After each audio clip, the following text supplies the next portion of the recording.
Right, well, thank you very much for joining us. We're here in the office of Andrew Brons, MEP. I've just joined him in his office to see how he's getting on and what he's up to. So, thanks for joining us, Andrew, and granting us some of your time. How is life as a BNP MEP? This sounds something of a paradox, something of an oxymoron, but it's tiring without leaving you feeling fatigued at the end of it, in the sense that it's a sort of energising tiredness. It's almost as if, as soon as we get up in the morning, we're on a roller coaster. We have things to do constantly. The phone rings. We have to be looking at our emails. We have to be preparing speeches. We have to be ready to preparing to go to committee meetings or go to the plenary session. There really isn't a moment to spare. And you find at the end of the day, we might well have been in the office from, say, 8:30 in the morning, certainly if we get the train in, until perhaps 8:30 at night on some occasions. So that's 12 hours. But it doesn't actually feel like that, because you're really kept too busy to notice that.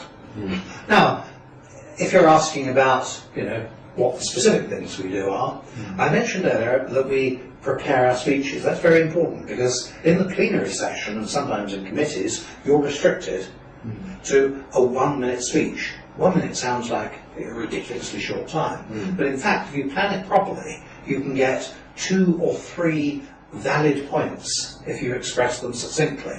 Now, a lot of MEPs, even practiced MEPs, get up and then they start thanking people and then mentioning how much they liked the previous speech, and then they run out of time. I certainly time mine to the second. In fact, I try to time them so that they're no longer than 55 seconds. And then I don't run out of time, don't lose my punchline at the end of it. The committee is a little bit more relaxed, but again, they do like you to be fairly succinct. And one of my committee chairmen congratulated me on being one of the most concise members. Which committees do you belong to, out of interest? I'm in the AFCO, that's the Constitutional Affairs Committee, which is an appropriate committee for us to be a member of, because that's the one that deals with institutional reform. It's the one that dealt with the Lisbon Treaty, of course, before it became the Lisbon Treaty. And what's more, it's dealing with other changes that are afoot. For example, to improve economic governance, as they would put it, they're talking about developing new institutions. These are new European institutions of control over member states. So I'm in the thick of that. I'm watching it bit by bit, and I'm taking part in all the debates. The other afternoon I was in there, and out of the 50, there were only about 7 or 8 of us. But the other 6 or 7 of them voted for all of it. I was the lone voice against. And that gives me a certain degree of satisfaction.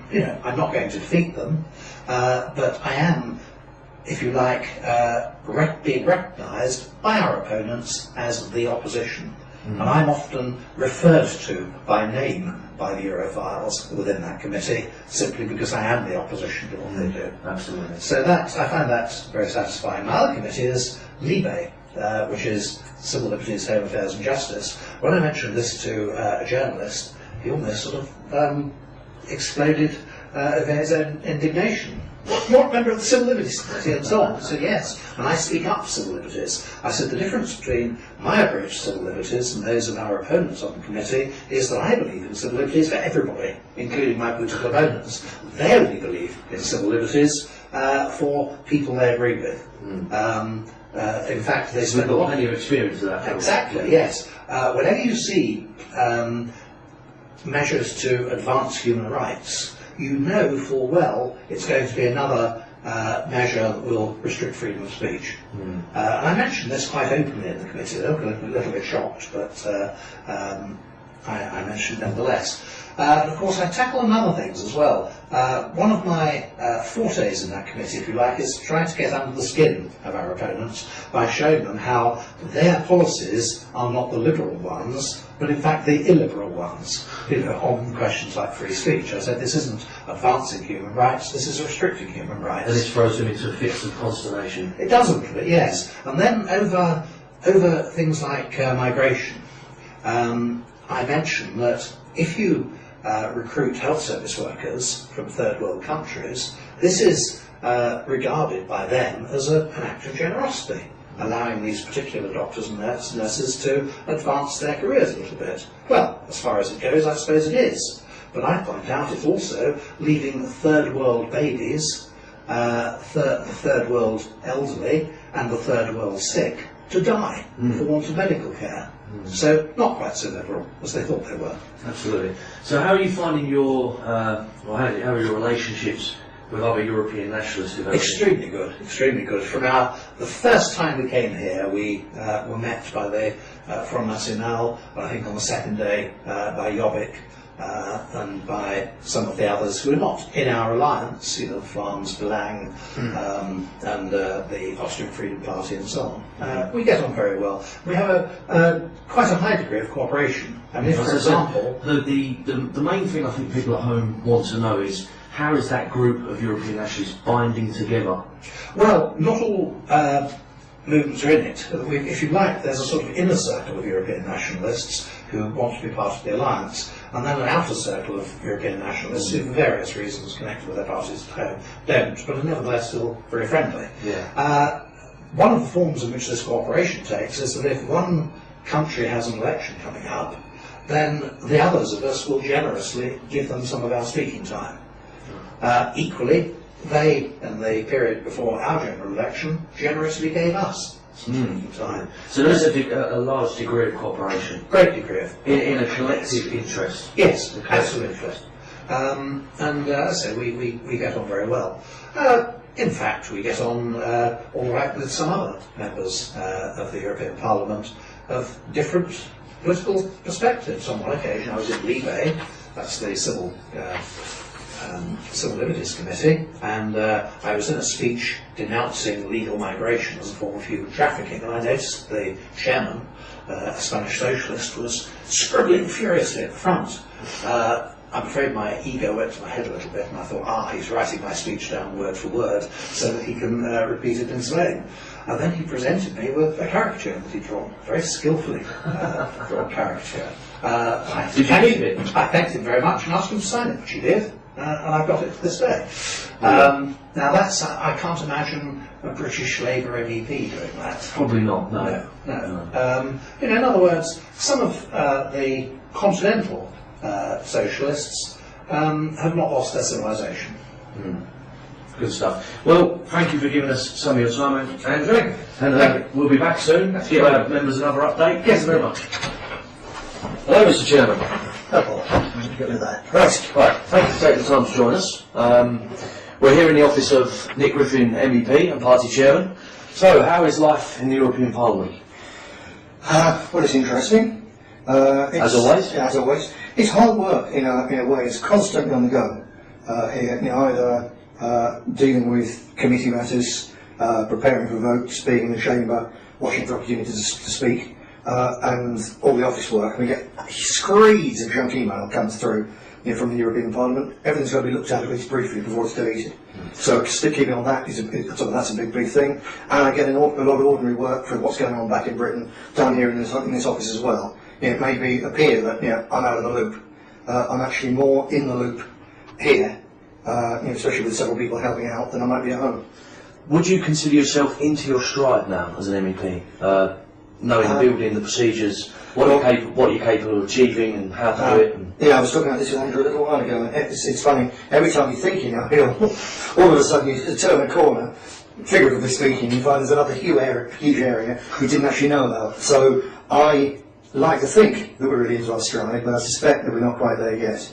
But certainly the comparison with where we were a year ago and where we are now, we do know our way around, not just the buildings, but our way around the procedures. Andrew in particular asks huge numbers of questions, makes points in the chamber. I've got to spend more time in here, back in touch with Britain and so on, than Andrew can. Yeah. But nevertheless, if you look at the register of questions asked, and we ask really sensible, incisive questions of the Commission about all sorts of subjects. If you look at the questions asked, the attendance, the amount we speak, we're right up there with the top ones of all parties. And I think we get a degree of respect now, increasing, even from people who are on other sides of the political fence, to us because they see that, although we disagree with many things and disagree with them, nevertheless we're doing a principled and effective job.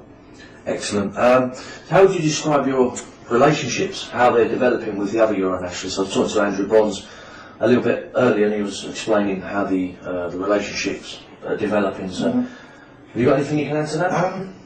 Well, we're this time last year we were sort of flung into the deep end of trying to form an official nationalist bloc. We couldn't meet the deadlines, we couldn't meet the numbers.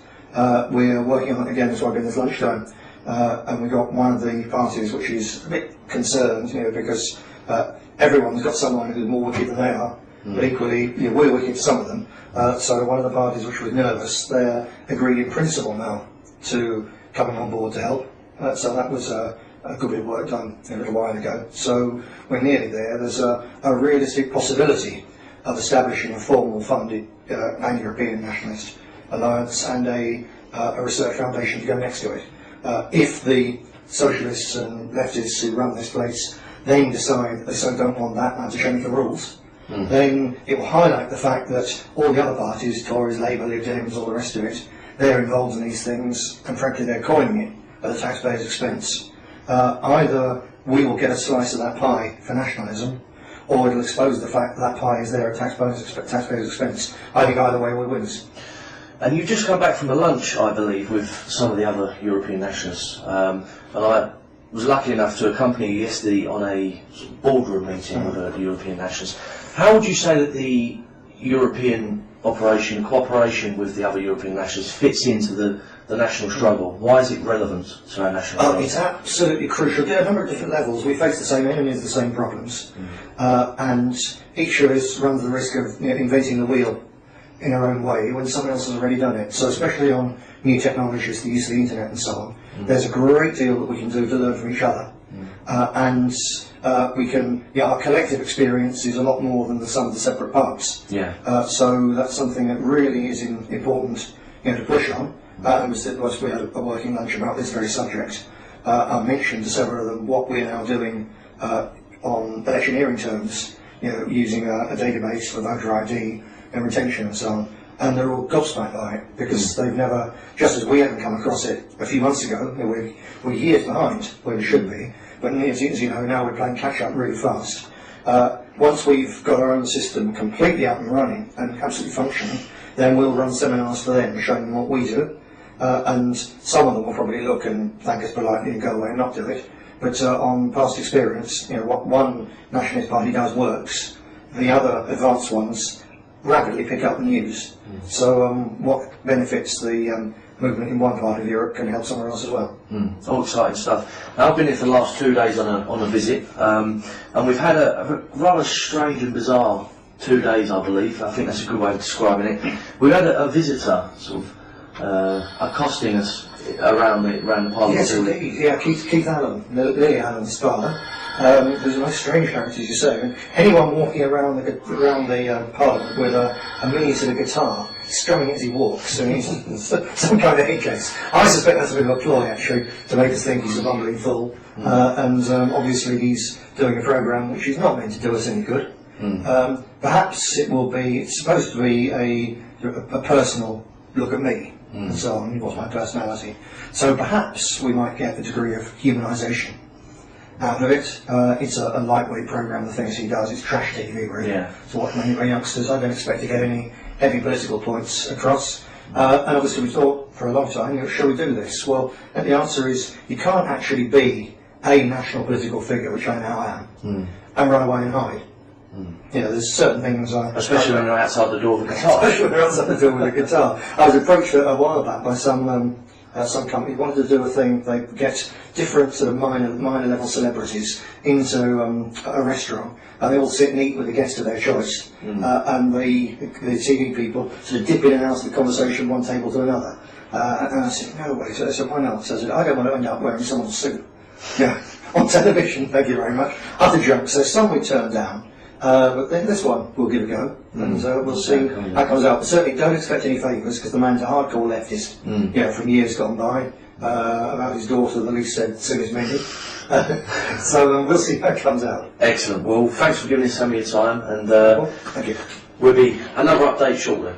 Excellent.